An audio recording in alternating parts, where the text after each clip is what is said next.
vaxtlar valideynlər məktəbli çantalarının ağırlığından, bunun uşaqların sağlamlığına və ümumi inkişafına ciddi təsir göstərməsindən şikayətçidir. Ağır məktəbli çantalarının uşaqlarda onurğa əyrilikləri, əzələ və oynaqlarda ağrılar, eyni zamanda fiziki, psixoloji yorğunluq yaratdığını əsas gətirən valideynlər çıxış yolunun axtarılması tələbini irəli sürür. Mövzunu Yeniçağazar şərh edən Təhsil İşçilərinin Həmrəyliyi Alyansının sədri, təhsil eksperti Əmrah Həsənli mövcud vəziyyətdən çıxış yollarını göstərib. Şagirdlərin çantalarının ağırlığı artıq illərdir ciddi narahatlıq yaradır və sadəcə ağır çanta deyil, real sağlamlıq problemidir. Uşaq hər gün 7-8 kiloqramlıq yük daşıyır, bəzən daha da çox. Bu onun onurğasına, çiyinlərinə zərər verir, fiziki inkişafını əngəlləyir və həm də psixoloji yük yaradır. Düşünək ki, uşaq məktəbə gedir, dərsə hazırlaşır, amma çantası o qədər ağırdır ki, hər addımı çəkilə-çəkilə atır. Bu artıq təhsil məsələsi deyil, gələcəyin sağlamlığı ilə bağlı məsələdir. Problemin əsas səbəblərindən biri də dərsliklərin sayı, digəri isə əlavə vəsaitlərin məcbur alınmasıdır.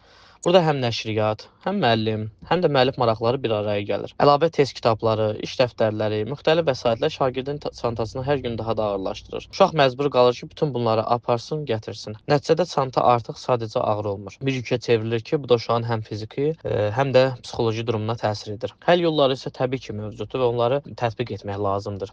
Əvvəla əlavə vəsaitlərin alınması, məcburiyyəti aradan qaldırılmalıdır birmənalı şəkildə. Əsas dərslik dövlət tərəfindən verilibsə, əlavə materiallar uşağın seçimində olmalıdır. Məcburi şəkildə olmalı deyil. Proqramın balanslaşdırılması da burada vacib amildir. Eyni gün çoxlu fən dərsi salmaq uşağın həm yükünü artırır, həm də diqqətini dağıdır. Bu sadəcə rahat dərs bölgüsü ilə həll oluna bilər bu məsələ. Ən önəmlisi isə bu məsələni biz ciddi şəkildə qəbul etməliyik. Biz sadəcə çanta ağırdır demirik. Biz uşağın sağlamlığından, onun dərsə marağından, rahatlığından və gələcək inkişafından danışırıq. Çantanın çəkisi həddindən artıq olmalı deyil. Amma hazırda məlumdur ki, bu hədd dəfələrlə keçirilir. Bizim məqsədimiz uşağı artıq yükdən qorumaq, təhsilini rahat, sağlam və keyfiyyətli şəkildə davam etdirməsini təmin etməkdir.